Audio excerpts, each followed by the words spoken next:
Bonjour, on attaque le dernier exercice du fascicule, exercice 2 du chapitre 6, partie C, cycle de température d'une roche.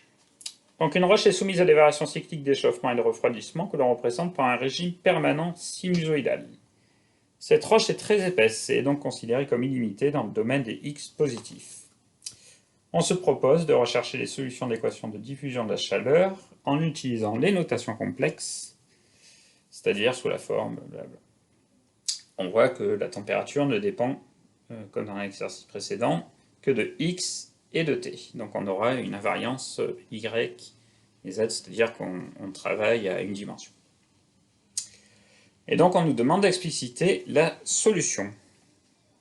Alors, on reprend l'équation de la chaleur, dérivée de T par rapport au temps, qui est égal à grand D laplacien de T, et on travaille à une dimension. Donc le laplacien, c'est simplement dérivée seconde de T par rapport à x2.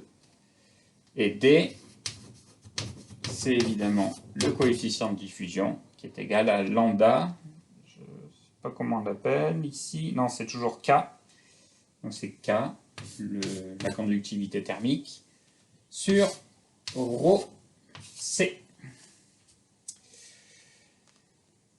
Donc on va travailler avec les notations complexes, c'est-à-dire que je vais mettre des petites barres sous ma température. Et donc T,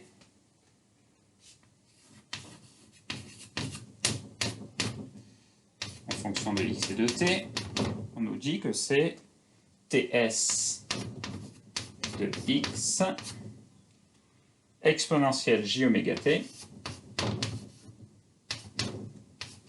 plus une constante. Donc on va injecter cette solution dans l'équation de la chaleur. Donc la dérivée de t par rapport au temps, ce sera j oméga, je vais l'écrire ici, la dérivée de t par rapport au temps, c'est simplement j oméga ts exponentielle j oméga t. Et grand D fois la dérivée seconde de t par rapport à x2, c'est égal à grand D dérivée seconde de ts par rapport à x2. Voilà. Donc en fait, on se retrouve avec une équation, j'ai oublié le exponentiel j oméga t, pardon, fois exponentielle j oméga t, qui lui est une constante qu'on dérive par rapport à x. Donc on va se retrouver avec une équation différentielle du second ordre, que je vais réécrire en haut. J'aurais écrit simplement l'équation de la chaleur, en remplaçant dérivée de t par rapport au temps par j oméga ts exponentielle j oméga t. Donc ici j'ai j oméga ts exponentielle j oméga t. Et de l'autre côté, j'ai d dérivée seconde de ts par rapport à x2 exponentielle j oméga t. Je simplifie par exponentielle j oméga t. Hop. Et voici mon équation différentielle du second ordre. Donc je la réécris proprement. Dérivée seconde de ts par rapport à x2 moins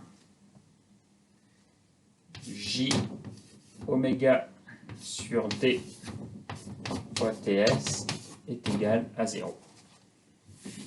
Voilà. Là, c'est un moins. Donc on va travailler avec cette équation différentielle. On va chercher ces solutions. Pour cela, excusez-moi, là le D, évidemment, il n'y est plus. Hop, voilà. Donc on va chercher l'équation caractéristique d'abord, avant de trouver les solutions. L'équation caractéristique, elle s'écrit k carré moins j oméga sur d égale 0. Et les solutions sont ts est égal à exponentielle k bar, je vais l'appeler 1 fois x plus b exponentielle k2 bar x avec k1 et k2 qui sont les racines de l'équation caractéristique. Alors on va chercher k1 et k2. Je vais effacer au-dessus.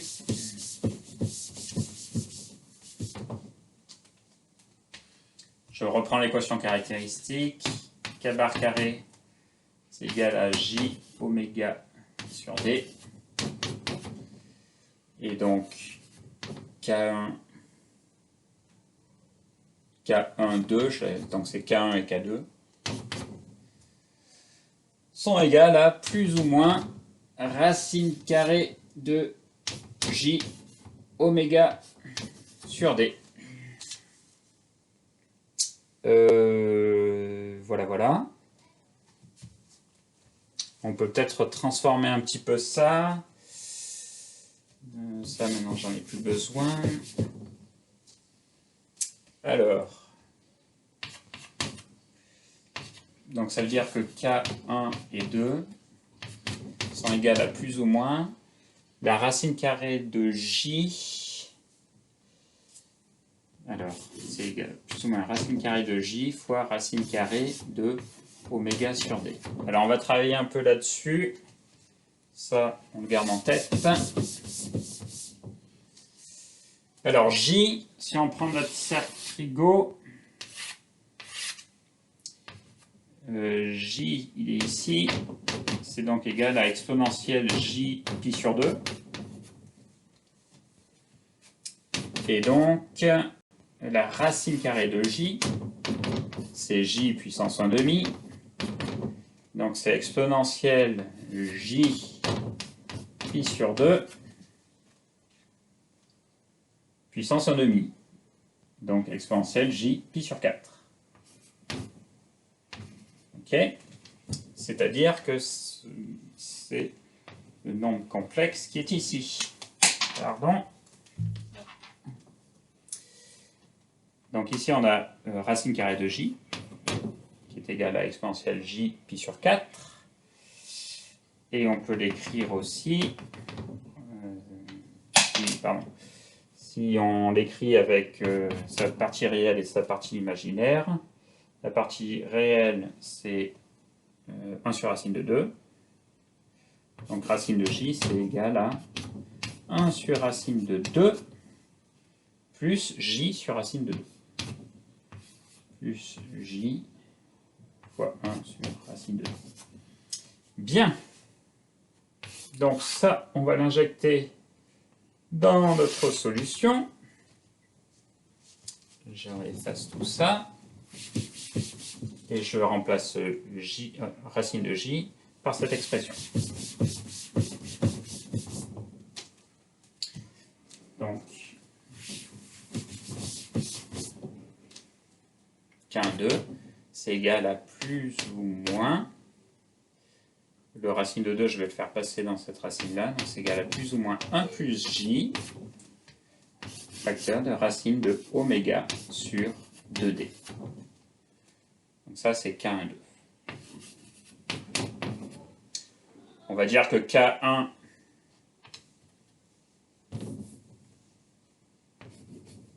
ça sera le signe plus, et K2, le signe moins. Voilà. Donc, TS bar, c'est égal à grand A exponentielle K1x plus grand B exponentielle K de x. Notre roche, elle concerne les x positifs. Évidemment, la température ne peut pas diverger quand x tend vers l'infini. Ce qui veut dire que le K est forcément négatif. Donc, B égale 0. J'espère que je suis clair. J'écris simplement que TS ne peut pas tendre vers l'infini. Ce qui veut dire que l'exponentielle, quand x tend vers l'infini, l'exponentielle doit tendre vers 0. Enfin, en tout cas, l'exponentielle ne peut pas tendre vers l'infini. Donc,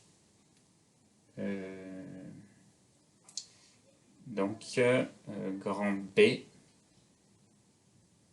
attendez, B, non, B c'est le signe négatif, donc grand A égale 0. A égale 0. Si A n'est pas égal à 0, on va avoir une divergence. Donc ça facilite les choses. Grand A égale 0, on garde simplement la partie K négatif, et ça nous fait TS égale une constante exponentielle moins 1 plus J racine carrée de oméga sur 2D fois x. Voilà l'expression complexe de TS. Je vais effacer tout ça.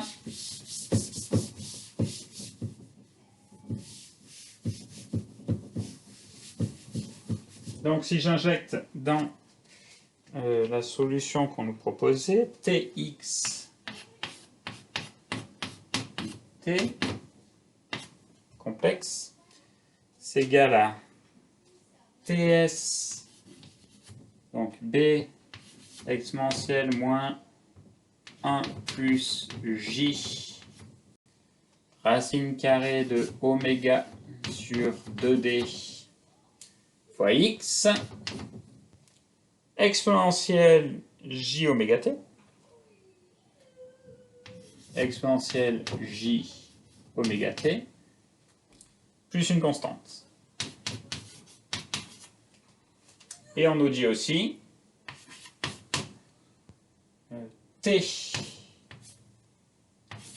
en 0 et à T, c'est égal à T0 plus T1 cos oméga T.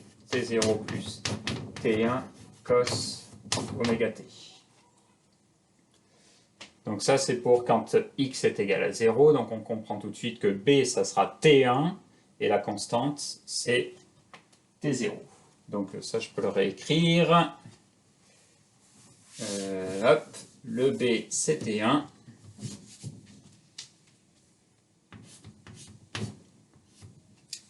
Et la constante, c'est T0.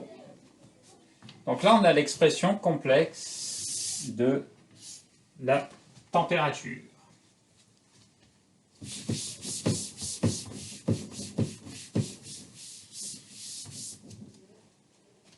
Je vais la réécrire autrement en gardant l'exponentielle imaginaire d'un côté et la partie réelle d'un autre.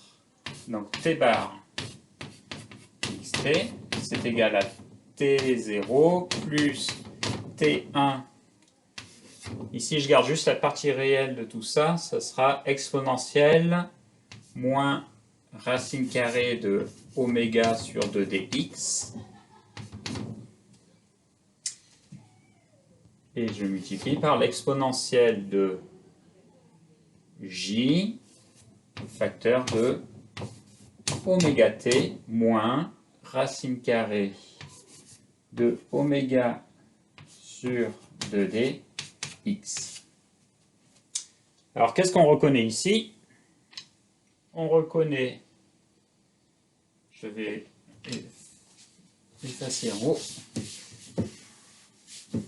Donc nous avons l'équation d'une onde propagative qui se propage suivant les x croissants de fréquence temporelle, enfin de pulsation temporelle oméga, et cette onde propagative est atténuée avec le coefficient d'atténuation ici, et donc suivant les x positifs. Donc si on trace en fait le schéma de cette onde à un temps fixé, ça va ressembler à quelque chose comme ça.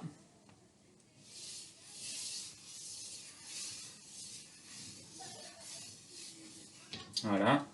Avec le coefficient d'atténuation ici, qui est dû à cette exponentielle, et évidemment les oscillations qui sont comprises dans ce terme. Voilà, je continuerai. Attendez, non, je n'ai pas tout à fait fini. Parce que si on veut la vraie solution, il va falloir prendre la partie réelle de cette expression. Donc la température T en X et T. C'est la partie réelle de T bar. Je vais effacer ici.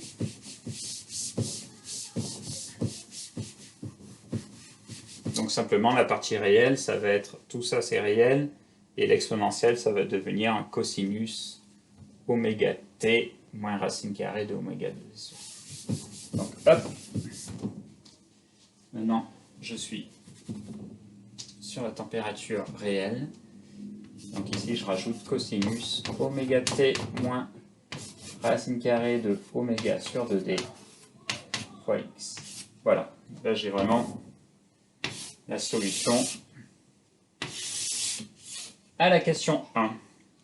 La suite à la prochaine vidéo.